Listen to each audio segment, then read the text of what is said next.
Hello everyone, welcome to my YouTube channel. और आज हम 1 अक्टूबर है और हम स्टार्ट कर रहे हैं अपना फर्स्ट एवर हैंडबॉल कोर्स जो कि ऑनलाइन चलेगा मेरे साथ। और आज उसका डे 1 है। और उसके रिगार्डिंग हम पहले बात कर लें कि उसमें क्या कुछ होगा। उसमें हमारा ओवरऑल डेवलपमेंट आएगा, आपकी मोटर एबिलिटीज से लेके आपकी स्किल्स, आपकी टेक्निक्स, आप उसके सब पे ऊपर काम किया जाएगा और आपको एक अच्छा स्पोर्ट्समैन, एक अच्छा हैंड बॉलर बनाने की कोशिश करेंगे। अगर हम बात करें कि हैंडबॉल कैसे स्टार्ट होती है, जब हम कभी भी एक ग्राउंड में जाते हैं हैंडबॉल खेलने के लिए, तो सबसे पहले हम क्या करते हैं? सबसे पहले हम वार्म अप करते हैं।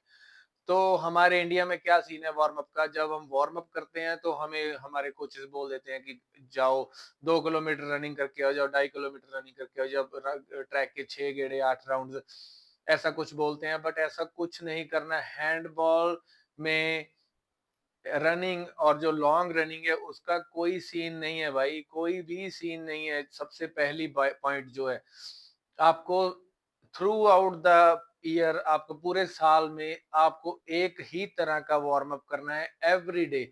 जो जो वार्म अप हम कभी, जब हम कहीं टूर्नामेंट खेलने जाते हैं या हम कोई मैच खेलने जाते हैं, तो हम एक ग्राउंड के अंदर जो वार्म अप करते हैं ना, 40 बाई 20 मीटर के ग्राउंड के अंदर जो वार्म अप करते हैं, वो सबसे बेस्ट वार्म अप है हैंडबॉल के लिए। उसके बाद जो डिफरेंट हम कर सकते हैं एक्सरसाइजेज हम बट मैं फिर भी लॉन्ग रनिंग को कोई प्रेफरेंस नहीं देता। मैं नहीं बोल रहा हूँ कि लॉन्ग रनिंग इंपॉर्टेंट है, वो सबसे लास्ट में है। लॉन्ग रनिंग अगर करनी है तो वो भी हफ्ते में एक बार। मुझे 6 महीने हो गए इधर यूरोप में आए हुए और मैंने इंडिया में बहुत ही ज्यादा लॉन्ग रनिंग की है। एवरी डे हमारा 2.5 किलोमीटर का राउंड होता था, जो एवरी मॉर्निंग सुबह 6, 6:30, 7 बजे जब भी प्रैक्टिस पे जाते तो एवरी डे हमें करना होता था।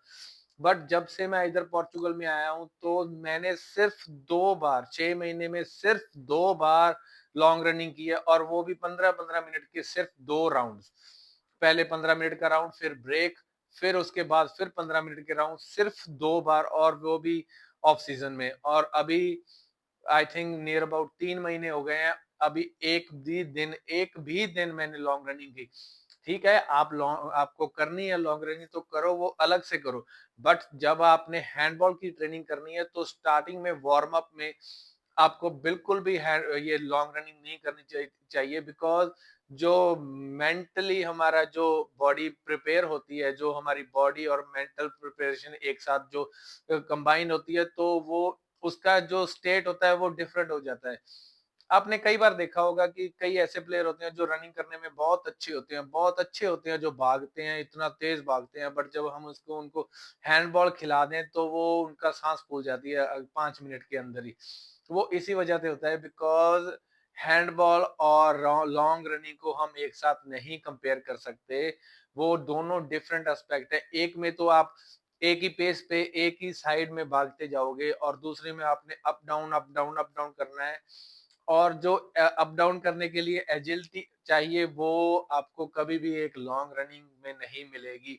उसके लिए मैं स्पेसिफिक आपको बोलता हूँ कि अगर आपको वो चीज को आपने अपग्रेड करना है तो आप जर्मन ड्रिल्स कीजिए। चाहे आप किसी भी पेस पे करो, आप स्लो करो, आप फास्ट करो, आपकी मर्जी है, बट आप जर्मन ड्रिल्स करो। जर्मन ड्रिल्स सबसे इंपॉर्टेंट है हैंडबॉल के लिए, बिकॉज वो आपको on the field, on the court, आपको स्टेमिना बढ़ाएगा। उसके बाद अगर हम बात करें सेकेंडली, अब अगर हम तो वापस अगर आ जाएं हम हमारे वार्म अप के, जो आपको मैंने पहले भी बोला, जो हम वार्म अप करते हैं इन द ग्राउंड, जब हम किसी टूर्नामेंट या किसी मैच खेलने से पहले हम 10-15 मिनट लगाते हैं वार्म अप। आप every day through out the year आप उसी वार्म अप से आप अपनी बॉडी को वार्म अप करें, क्योंकि बॉडी एक हैबिचुअल हो जाती है कि मुझे मुझे ये वाली एक्सरसाइज ही चाहिए, और मैं इसी से वार्म अप हो जाऊंगी। बॉडी को अपने अंदर, अपने दिमाग में एक एक मैसेज चला जाता है कि ये भाई ये वाली एक्सरसाइज है जिससे मैं आप तुम्हें वार्म अप करूंगा। और रेगुलरली अगर आप वो एक्सरसाइज करोगे ना एवरी डे, तो आपकी बॉडी नॉर्मली वार्म अप हो जाएगी उन 10-15 एक्सरसाइज से। आपको ज़्यादा भागने की, ज़्यादा कुछ करने की ज़रूरत नहीं है।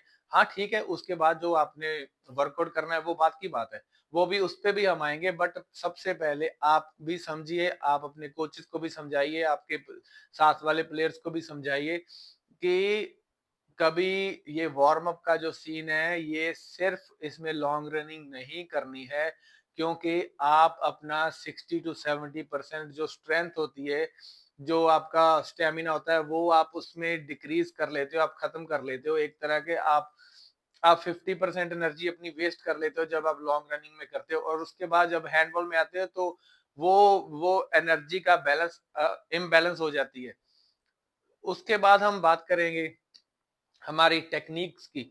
अगर हम देखें इंडियन प्लेयर या इंटरनेशनल प्लेयर्स भी, एक प्लेयर होते हैं जो इंटरनेशनल खेलते हैं, एक प्लेयर होते हैं जो नेशनल्स खेलते हैं, कई प्लेयर ऐसे हैं जो नेशनल्स भी नहीं खेल पाते, जो इंटरनेशनल तो चलो दूर की बात है। उनका एक मेजर रीजन ये था क्योंकि प्रैक्टिस सब सारे सेम ही करते हैं, बट थोड़ा सा कहीं पे प्रॉब्लम आ जाती है, वो टेक्निक की बहुत प्रॉब्लम आती है। जैसे मैंने कई देखा है, कई प्लेयर्स ऐसे देखे बहुत अच्छे हैं, बहुत हर चीज में अच्छे हैं, बट जब पासिंग की बात करते हैं या शूटिंग की बात है तो बहुत एरर होते हैं या बहुत प्रॉब्लम्स होती हैं। वो इसीलिए बिकॉज उनका पासिंग और शूटिंग का जो टेक्निक है, सही टेक्निक है, वो थोड़ी सी बिगड़ी हुई होती है। कभी कभी हम अपनी बाजू प्रॉपर्ली ओपन नहीं करते, कभी-कभी हम अपना घुटना अच्छे से ऊपर नहीं उठाते, कभी-कभी हम अपनी बॉडी बेंड कर लेते हैं, कभी हम बॉडी ट्विस्ट कर लेते हैं। सो उस वजह से ही वो छोटी-छोटी प्रॉब्लम्स होती हैं, जो मेजर इम्पैक्ट डालती हैं और दूसरा प्लेयर आगे निकल जाता है। तो उसके बारे में भी हम डिस्कस करेंगे और इसको ठीक करने की कोशिश करेंगे। फिर उसके बाद हम बात करते हैं तीसरा जो इस सब के बारे में मैं आपको विस्तार से आपको पूरा प्रॉपर्ली आपको एक्सप्लेन करूंगा, और मैं चाहूंगा और मैं ये भी श्योरिटी दूंगा कि ये सब कुछ आपको ठीक करवा करवा सकूं। एक दिन में तो चलो नहीं होगा, बट मैं चाहता हूं कि आप मेरे साथ पूरा 1 साल तक जुड़े, क्योंकि कोई भी ट्रेनिंग प्रोग्राम जो भी होता है वो एक शॉर्ट पीरियड के लिए, एक तो होता है 1 महीने से 1.5 महीने तक, एक होता है 3 महीने से 4 महीने तक, एक होता है 6 महीने का, और एक होता है साल का। हम साल का प्लान शुरू करते हैं बिकॉज हमारी इंडिया और इंडियन हैंडबॉल बहुत पीछे है, थ्रू आउट द वर्ल्ड बहुत ज्यादा पीछे है। तो ये छोटे मोटे जो प्लान्स होते हैं, इनमें इनमें सिर्फ रिफ्रेशमेंट कोर्स होता है, बट हमको एक न्यू लेवल पे पहुंचना है, और उसके लिए हमें एक न्यू लेवल से आप अपनी परफॉर्मेंस, अपनी प्रैक्टिस को स्टार्ट करना पड़ेगा। और इसीलिए मैं आपके साथ, मैं खुद भी करूंगा प्रैक्टिस, और आपके साथ आप भी करिए मेरे साथ प्रैक्टिस, और हम सभी मिलके एक इंडिया को न्यू लेवल पे लेके जाएं, इंडियन हैंडबॉल को न्यू लेवल पे लेके जाएं। फिर और एक लास्ट बात, मैं बहुत इंटरेस्टिंग बात करूंगा आपसे। जब मैं पोर्चुगल में खेलने आया, मेरे को कुछ नहीं पता था, मैं पूरा ब्लैंक था। अभी भी मेरे को बहुत इतनी नॉलेज नहीं है इनकी, जो जो हैंडबॉल ये खेलते हैं वैसी नॉलेज अभी मैं इकट्ठी कर रहा हूँ, कभी किधर से कभी उधर से, बिकॉज एक लैंग्वेज का गैप हो जाता है। लैंग्वेज बहुत बड़ी प्रॉब्लम है इधर। उसके बाद बिकॉज इंग्लिश भी बहुत कम लोगों को आती है, बट जो आती है बहुत अच्छे आती है। इनमें ईगो नहीं है बिल्कुल भी, ये इन बंदों में, जो ये यूरोप साइड के बंदे हैं ना, जो प्लेयर्स हैं खास करके, इनमें बिल्कुल जीरो ईगो है। ये चाहते हैं कि हम भी सीखें और दूसरा भी सीखे। जैसे जिस दिन मैं पहले दिन गया ना इनके साथ प्रैक्टिस करने, तो इन्होंने मेरे को इतना अच्छा ट्रीट किया, तो मुझे लगा ही नहीं कि मैं कहीं बाहर खेल रहा हूँ। बस एक लैंग्वेज बैरियर जरूर है, वो आज भी है, बट मैं सीख रहा हूँ धीरे धीरे लैंग्वेज को। बट अगर हम देखें, ये प्लेयर और अपने साथ वाले प्लेयर को इतना अच्छे से ग्रो करवाते हैं ना कि हम मैं भूल गया कि इंडिया में हैंडबॉल और इधर हैंडबॉल, बिकॉज इंडिया में हैंडबॉल में इतनी पॉलिटिक्स है ना भाई के क्या बताऊं। और इधर एक दूसरे के साथ ऐसा जुड़ के खेलते हैं ना कि ऐसा लगता है कि बस ऐसा लगता है कि मैं पहले कहाँ था यार, ये मैं इधर ही क्यों नहीं आ गया पहले। तो बट मैं चाहता हूँ, हम चाहते हैं कि सभी भाई ऐसे ही मिलके एक साथ जुड़ के एक साथ प्रैक्टिस करके हम अच्छा बने।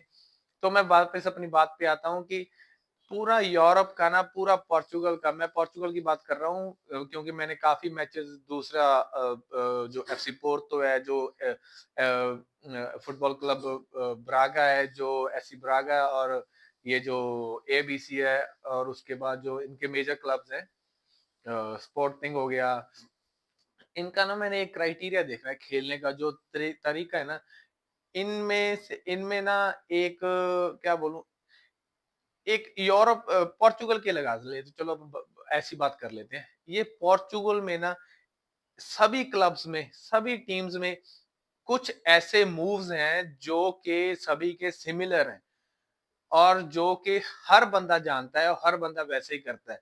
इसमें क्या फायदा होता है कि जब एक टीम को छोड़ के कोई दूसरी टीम में जाता है ना, तो उसको दिक्कत नहीं आती।